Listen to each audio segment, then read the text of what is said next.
Hello viewers, আজকের ভিডিওতে আমি দেখাবো আপনার প্যান কার্ডে কত টাকা টিডিএস জমা হয়েছে সেটি কিভাবে চেক করবেন। আপনার যদি কোনো ছোটোখাটো সাইবার ক্যাফ থাকে, যদি আপনি কোনো এপিএস নিয়ে কাজ করেন, তাহলে আপনার টিডিএস কেটে থাকে। সেই টিডিএসটা কত টাকা জমা হয়েছে আপনার প্যান কার্ডে আর সেটি আপনি কীভাবে চেক করবেন তার ফুল প্রসেস আমার এই ভিডিওতে দেখাবো। তাই ভিডিওটা স্কিপ না করে শেষ পর্যন্ত দেখুন। ভালো লাগলে ভিডিওটাকে লাইক করে চ্যানেলটাকে সাবস্ক্রাইব করে দেবেন এবং পাশে থাকা বেল আইকনটি অন করে দেবেন। চলুন তাহলে দেখে নেওয়া যাক। প্রথমে আপনারা যে কোনো একটি ব্রাউজার ওপেন করবেন, সার্চ বক্সে সার্চ করবেন ইনকাম ট্যাক্স লিখে। সার্চ করার পর দেখুন ফার্স্ট যে লিঙ্কটা এসছে incometax.gov.in, এই অপশানে ক্লিক করে দেবেন। এই অপশানে ক্লিক করার পর দেখুন এরকম একটা ইন্টারফেস খুলে যাবে। এখানে দেখুন উপর দিকে দুটো অপশান আছে, লগ ইন আর রেজিস্টার। যারা আগে কোনো দিন এই ইনকাম ট্যাক্স ডিপার্টমেন্টে লগ ইন করেছেন তারা সেই আইডি এবং পাসওয়ার্ড দিয়ে লগ ইন করবেন পুনরায়। আর যারা নতুন তারা রেজিস্টার এই অপশানে ক্লিক করবেন। রেজিস্টার এই অপশানে ক্লিক করার পর এখানে আপনার প্যান কার্ডের নাম্বারটা দিয়ে দেবেন। প্যান কার্ডের নাম্বারটি দেওয়ার পর ভ্যালিডেট এই অপশানে ক্লিক করবেন। এবার দেখুন দেখাচ্ছে প্যান ভ্যালিডেটেড সাকসেসফুলি। এবার দেখাচ্ছে please confirm if you went to register individual tax payer. এখানে আপনি ইয়েস করে দেবেন। দেওয়ার পরে কন্টিনিউ এই অপশানে ক্লিক করবেন। কন্টিনিউ এই অপশানে ক্লিক করার পর এখানে দেখুন দেখাচ্ছে লাস্ট নেম, অর্থাৎ যার নামে প্যান কার্ডটি আছে তার লাস্ট নেমটা দিয়ে দেবেন। তারপর তার মিডিল নেম যদি থাকে মিডিল নেম দেবেন। তারপরে ফার্স্ট নেমটা দেবেন। দেওয়ার পর ডেট অফ বার্থটা দিয়ে দেবেন। ডেট অফ বার্থ সিলেক্ট করার পর জেন্ডারটা সিলেক্ট করে দেবেন।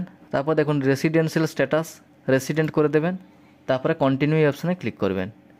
কন্টিনিউ অপশানে ক্লিক করার পর এখানে দেখুন প্রাইমারি মোবাইল নাম্বার জায়গায় প্রাইমারি মোবাইল নাম্বারটা দিয়ে দেবেন। এখানে দেখুন প্রাইমারি মোবাইল নাম্বার যদি আপনার নিজের হয় তাহলে সেভ করবেন, যদি অন্য কারোর হয় সেই অপশানটা সিলেক্ট করে দেবেন। এবার প্রাইমারি ইমেল আইডিটা দিয়ে দেবেন। ইমেল আইডিটা দেওয়ার পর প্রাইমারি ইমেল আইডিটা কার সেটা দিয়ে দেবেন। সেলফ হলে সেলফ দেবেন। ল্যান্ডলাইন নাম্বার যদি থাকে দেবেন, না হলে দেওয়ার দরকার নেই। এরপর দেখুন এখানে কান্ট্রির নামটা দেওয়া আছে, পোস্টাল অ্যাড্রেস। তারপরে এরপরে অ্যাড্রেসগুলো আপনি ফিল আপ করে দেবেন। এখানে প্রথমে আপনাকে পিনকোড নাম্বারটি দিতে হবে, তারপরে আপনার এগুলো অটোমেটিক ফিল আপ হয়ে যাবে। তারপরে আপনার লোকালিটির নামটা দিয়ে দেবেন, আপনার যেটা লোকালিটি হবে, অর্থাৎ আপনার গ্রামের নাম যেটা হবে সেইটা আমি সিলেক্ট করে দিলাম। পোস্ট অফিসের নামটা দিয়ে দেবেন। পোস্ট অফিসের নামটা সিলেক্ট করার পর এবারে কন্টিনিউ এই অপশানে ক্লিক। কন্টিনিউ অপশানে ক্লিক করার পর দেখুন এখানে দেখাচ্ছে প্রাইমারি মোবাইল নাম্বার এবং ইমেল আইডি ওটিপিটা সেন্ড হয়েছে। ওটিপির ঘরে ওটিপিটা বসিয়ে দেবেন। ইমেল আইডিতে যে ওটিপিটা সেন্ড হয়েছে সেটাও বসিয়ে দেবেন। বসিয়ে দেওয়ার পর কন্টিনিউ এই অপশানে ক্লিক করবেন। কন্টিনিউ অপশানে ক্লিক করার পর দেখুন এখানে দেখাচ্ছে ভেরিফাই ডিটেলস। এখানে সব কিছু আপনি চেক করে নেবেন। যদি কোনো ভুল হয়ে থাকে এডিট অপশানে এডিট করতে পারবেন। সব ঠিক থাকলে কনফার্ম এই অপশানে ক্লিক করবেন। কনফার্ম এই অপশানে ক্লিক করার পর দেখুন এখানে সিকিউর ইউর অ্যাকাউন্ট, এখানে আপনার পাসওয়ার্ডটা সিলেক্ট করতে বলছে। পাসওয়ার্ডটা আপনি দিয়ে দেবেন, কারণ এই পাসওয়ার্ড দিয়ে আপনি পরবর্তীকালে লগ ইন করে আবার চেক করতে পারবেন। কনফার্ম পাসওয়ার্ডের ঘরে পাসওয়ার্ডটা আবার পুনরায় বসিয়ে দেবেন। পাসওয়ার্ডটি দেওয়ার পর এখানে আপনি যে কোনো একটা মেসেজ সেট করে দেবেন, সেট ইউর পার্সোনালাইজ মেসেজ। এখানে আপনার নিজের মতো কিছু লিখে দেবেন। রেজিস্টার এই অপশানে ক্লিক করবেন। দেখুন এখানে দেখাচ্ছে register successfully, your transaction ID number দেখাচ্ছে এবং এখানে রেজিস্টার সাকসেস হওয়ার পরে আপনার মোবাইলে সাকসেসফুল মেসেজ দিয়ে দেবে। এরপরে দেখুন এখানে দেখাচ্ছি যে your e filing portal user ID is, আপনার প্যান কার্ডের নাম্বারটা। সব কিছু রেজিস্টার কমপ্লিট হওয়ার পরে এই লগ ইন অপশানে চলে আসবেন।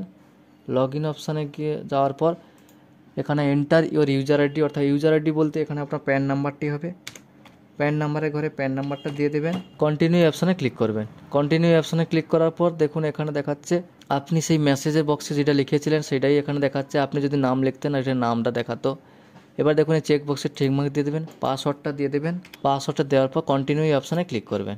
কন্টিনিউ অপশানে ক্লিক করার পর দেখুন এখানে ই ফিলিং যে পোর্টাল ই ফাইল যে আছে, এই ই ফাইলের আন্ডারে ইনকাম ট্যাক্স রিটার্ন এই অপশানে দেখুন ভিউ ফর্ম 26 AS এই অপশানে ক্লিক করবেন। এবার কনফার্ম করে দেবেন। কনফার্ম করে দেওয়ার পরে দেখুন এখানে একটা চেক বক্স চলে এসে এখানে ঠিকমাক দিয়ে প্রসিড এই অপশানে ক্লিক করবেন। প্রসিড এই অপশানে ক্লিক করার পর এদিকে দেখাচ্ছে দেখুন view and verify tax credit. এর আন্ডারে প্রথম যে অপশানটা আছে view form 26 AS annual tax statement, এই অপশানে ক্লিক করবেন। এই অপশানে ক্লিক করার পর অ্যাসেসমেন্ট ইয়ারটা আপনাকে সিলেক্ট করতে হবে। অ্যাসেসমেন্ট ইয়ারটা আমি সিলেক্ট করে দিচ্ছি। ভিউ অ্যাজ HTML এটা করবেন। তারপর ভিউ অ্যান্ড ডাউনলোড এই অপশানে ক্লিক করে দেবেন। এই অপশানে ক্লিক করার পরে আপনি পেজটাকে স্ক্রল করবেন।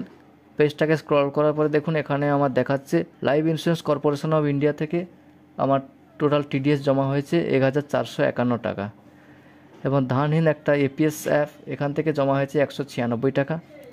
সিএসসি গভর্নমেন্টস থেকে জমা হয়েছে 318 টাকা। এইভাবে আপনারা ফুল ডিটেলস দেখতে পাবেন। এবার এখান থেকে ডাউনলোডও করে নিতে পারবেন। যদি এর থেকে আপনি বেশি দেখতে চান, যদি আপনি এখানে ফুল ডিটেলস দেখতে চান, তাহলে এই প্লাস আইকনে ক্লিক করে আপনি দেখতে পারেন আপনার কবে কত টাকা কেটেছে টিডিএস। এইভাবে আপনারা চেক করে নিতে পারবেন।